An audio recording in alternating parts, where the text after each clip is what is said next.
Hey everybody, welcome back to Metaintro. My name is Richie. I'm looking for a job as a community manager or social media manager in a crypto, blockchain and Web3 job. Over the past couple of weeks, I have been applying. As you know, if you've been watching the journey, then welcome.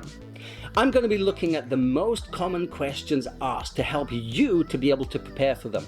I do think it's a good idea if you kind of write these down in a Microsoft Word document, which will help you to just copy and paste, because from job to job to job, they do seem to be asking a lot of similar questions. We're going to be going over them today. However, the only one question that could kind of be different is if people are asking you something like, why would you like to work for us specifically? And then you do need to tailor that. However, if we take a look here, I recently applied and they asked me, tell us about your experience in crypto. Tell us about your journey. How do you answer that? Now, I think it's a good idea personally because it's what I say that, I got into crypto kind of recommended from someone else, and then it's perfectly okay to say that, you're probably not a pro until you hold a bag of shitcoins, until you have been rugged, because that's only going to make you better. If you haven't had those experiences, then probably you're lucky, but if you have, then I'm pretty sure that you learn from them. When we learn about Web3 wallets and crypto, there are a lot of mistakes to be made. Even just a wallet address. Sending, if there's even one number wrong or you send it to the wrong address, then something your assets, they could end up in completely the wrong place. Don't be afraid to tell people about your mistakes. I think that's a very good thing actually, and then of course turn it into a positive and say how you have learned from that. So in a few words, tell us why your experience makes you right for this position. Another common question asked. I think that's a great question, and we should definitely, this is your opportunity to really sell yourself. Okay, so if you're looking for a community manager position, for example, if you haven't been a community manager before, that's okay. But if you have been a community moderator, if you're a content creator, then be sure to kind of highlight that. Be sure to emphasize that and say, hey, I have this experience and I'm ready for that next step because A, B, C, D. Don't worry if you don't have any technical skills, because community manager, that's kind of a non-tech job. If you do have technical skills, then that's cool too, but that's not really what it's about. So that's also commonly asked. They're going to go over your cover letter. They're going to ask for a cover letter, and why not just take a look at that job description, copy, paste, and throw it into Chat GPT. Chat GPT is such an incredible tool, but what's best about it, it's gonna save you so much time, as opposed to, digging and trying to find and really kind of wangle your way through.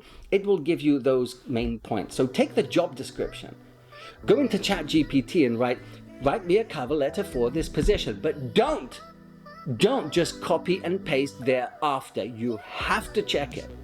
Make sure it makes sense. Make sure it looks organic. Change a couple of words. Use maybe some slang in there, because ChatGPT isn't really good with that. It can be a little bit kind of robotic. And so start your cover letter with GM, for example, because that's something that's very Web3. Make sure that you go over it and take a very good look at that, just to be sure before you then send it out. And then once you do have a cover letter, then we can have a kind of standard template, and then we can just change some select items. So I would recommend you to record that cover letter, save it to a Microsoft Doc or Google Docs, and then you can be using that in the future. Then we can just be changing the names, especially for similar positions. So I applied to Crypto Recruit the other day. Sorry, via Crypto Recruit to a job as a social media manager. And I really, really like the look of this job. I haven't heard back from them yet. Let's wait and see, because at the very end, as you'll see, there is an opportunity to insert your cover letter and your CV also, but then they ask for a video. Now that's optional. A 1-minute introduction of yourself, and you do have the chance to kind of redo it. So if you make any mistakes, then that's fine. And that's exactly what I did. Many people, maybe they would shy away from that, but hey, you need to get yourself out there, and we should try to make ourselves as competitive as possible. And so I took the opportunity to take that and to make a video. And I managed to do it in just 59 seconds. It took me 3 tries, but I did manage to do it. And it was just tell us a little bit about you. And in that, I just quickly introduced who I am, what I'm looking for, and why I would be a good fit for this job. Never, ever miss those opportunities. So, if we go over, as you can see, I've applied to an array of jobs. We see them all the time. I do have a feeling that a lot of jobs, they're just kind of lead farming, you know, because some places you just never hear back from them. And be careful of the websites as well, because where we're given our personal information. However, at the end of this video, I will be giving you an extensive list of places where you can be looking for Web3 jobs that was shared to me, by the way, from Alex at Metaintro. So kudos to you, friend. And so far, I really like how that's going. Over to Bitfinex. As you know, that's a really, really cool central exchange. And give us a quick introduction of yourself. There, we don't need to sell the crypto thing. Sell you. They just want 60 seconds to see your personality. Are you an introvert? Are you extrovert? Are you able to talk, very freely? Are you good in English? And why not switch from language to language in that video? I'm fluent in English. I'm fluent in Russian. And so switch between them just to demonstrate that. It's 60 seconds to sell yourself. You remember the movie The Wolf of Wall Street? Sell me this pen. You know, that's exactly what it is. So they can feel who you are. It doesn't really matter what you're speaking about. What got you into cryptocurrencies and blockchain? Well, we already know the answer to that.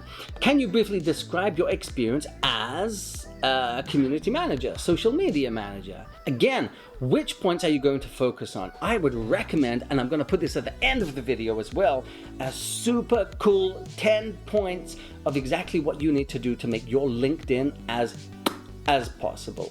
This was recommended by Ugochi. Thank you very much, Ugochi, who is the community moderator on Metaintro.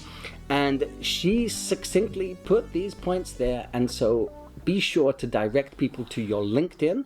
And you're going to use these 10 points to make your LinkedIn profile super, super cool. I'll be putting them at the end of the video. Which social media channels do you think are most important for the cryptocurrency sector? Again, this is going to be, it's a tough question. It's a really hard question, primarily because there is an abundance, there is an array of different kind of outlets. But where is your go-to place? I really like crypto Twitter. It's full of memes. I love memes. Memes are so cool. They really help me, to kind of laugh each and every single day. And so it's good for my own well-being, but at the same time, it is keeping your finger on the pulse of things by crypto Twitter, for example. However, it's not a great place for concrete information. And so where would you go? Maybe that's going to be CoinGecko or CoinMarketCap, because you want to be looking at things from a very technical standpoint. You focus on charts, or maybe you want to keep your pulse on the communities, and then you'll be in different Discord servers. Think about that carefully. However, I would recommend try to include all of them to show some knowledge too. And so, which KPIs would you use to report on strategies and campaigns? KPIs. How do we really measure the success of something? Anything connected with social media, you have to be thinking about analytics. Marketing these days, digital marketing, it's all about analytics. Twitter analytics, YouTube, they all have them. And so I would recommend that's your very first answer. Mention analytics. Second of all, think about things like community outreach, engagement, and growth plans. Twitter spaces, community calls, hangouts, especially on Discord and Twitter. Those are your primary places. Also, regularly producing content, but the one thing I swear to God that they all want to hear, and that is consistency. If you are consistently producing content or community outreach, community growth, this is the best indicator. If you're regularly coming up with content, then you're engaging with your community, and they'll be more likely, and there's a reason to follow you in the first place. If someone posts a video once a month, then it's kind of, why should I be following that person? But if you're posting content every single day and it's good content, aimed at answering very specific questions, which is the next point you have to answer, or you have to talk about, addressing very simple questions. And then finally, I'd go into getting in the newcomers. How do we drag people in from Web 2? The Web 3 community, you speak to someone who's into crypto and they get it, they understand it. Decentralization, interoperability, they understand all of that. But how do we get in those people from Web 2? If I go to the supermarket tomorrow, I can just tap with my credit card and done. It's so simple to spend money. It's incredibly easy. But when we start talking to people about things like different wallets and seed phrases, and if you lose that seed phrase, then your money's gone forever, and then bridging and transferring and swapping, and by the way, if you send it to the wrong address, your money's gone forever, and at every step of the chain, there is your money's gone forever, then that can really put people off. So how do we bring people in? How do we help people to know about your product specifically? And if you have experience of doing that, then kudos to you. Really trying to highlight that. I would put that down as my KPIs: consistency, content creation, community outreach, and growth. And then you just give the examples of how we do that.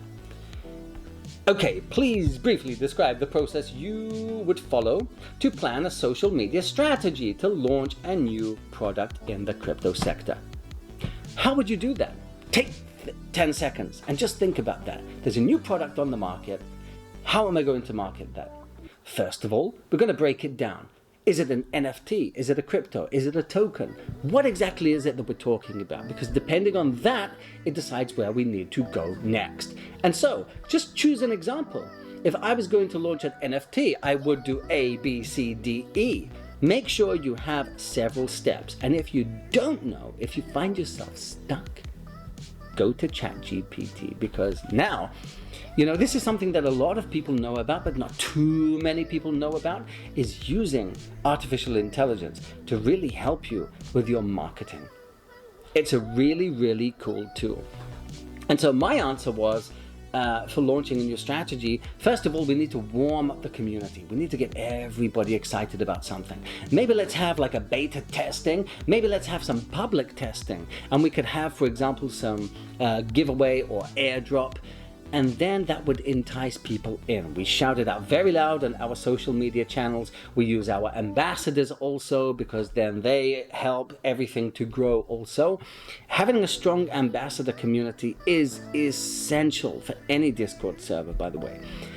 From there, we can then, as soon as the public testing finishes, and we can collect that data, how many people participated. Now, maybe a lot of them got in just for the tokens themselves. Fine, great, but we don't want people to then dump. And so what do? We instantly go live. Hey, all of those tokens that you just collected, by the way, you can now be using them to receive, for example, there'll be 10% inflation, 10%. You can take that and be earning 10% if you, for example, stake it.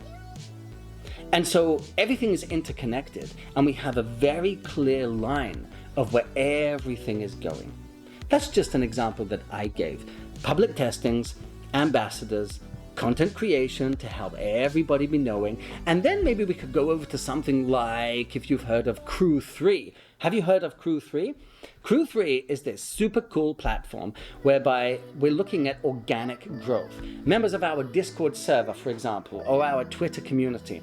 How can we really engage them and get them to be retweeting, quoting, liking, to help get those algorithms kicking? Well, it's completely free. That's what we like about it most of all. So if we go over to Crew 3, and you can set up an account there, it's quite easy. We can be setting quests or tasks for people. And the more tasks that they do, which could be as simple as go over to Twitter and be following us on Twitter. And then boom, you get XP. And then it's all put into a leaderboard. And then on the leaderboard, for example, whoever's in the top 20, we're going to airdrop them some tokens or NFTs or whatever. Maybe even stable coins or USDT, something like that. Crew 3, check that out. Which is what I put on there as my answer, by the way. Finally, do you have remote working experience? And what is your expected salary? I love those questions. What is your expected salary? Again, if you're unsure or you don't know what to say, Just quickly take a look at the average salary for such a position. Write it into Google. What is the average salary for this job? And it'll give you, for example, 50 to 70,000. Boom, I'm gonna go for 60, dead bang in the middle. And then if we have a chance to justify that, say, I think I'm worth 60 because A, B, C, D, E. I have experience here, here, here. Okay. Also, should we offer you a position? When can you start? It's another very common question. When can you start? My answer, next week. Always, always, always next week, because immediately I'm going to sound a little bit too desperate, like I'm unemployed. If I say next month, then it could be, there could be complications. He's working somewhere else. And so if I say next week, it means that I'm just going to, let's talk about this. And then let's do that, and I'll be ready to start. Can't wait. I hope this has been informative for everybody. If you have enjoyed this video, be sure to like and subscribe, because we're only coming out with new content each and every single week, trying to help you discover a new Web3 job, whether that be anything from community moderation, management, writing, or even going into the technical stuff. There is a job for absolutely everybody, and Metaintro is that growing Web3 resume wallet. Thank you everybody for joining us. We'll be seeing you in the next one.